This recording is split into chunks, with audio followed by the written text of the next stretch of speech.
วันนี้พวกเราทุกคนมาอยู่ตรงจุดแห่งความรักและความสามัคคี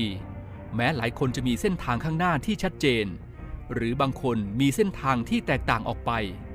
แต่สิ่งที่พวกเราทุกคนได้เคยกอดคอร่วมทางกันมาอย่างมีคุณค่าและประทับใจทำให้เรามีจินตนาการที่จะฝ่าฟันอุปสรรคมุ่งมั่นที่จะสร้างสรรค์รับใช้สังคมและประเทศชาติให้สมกับการเป็นนตท.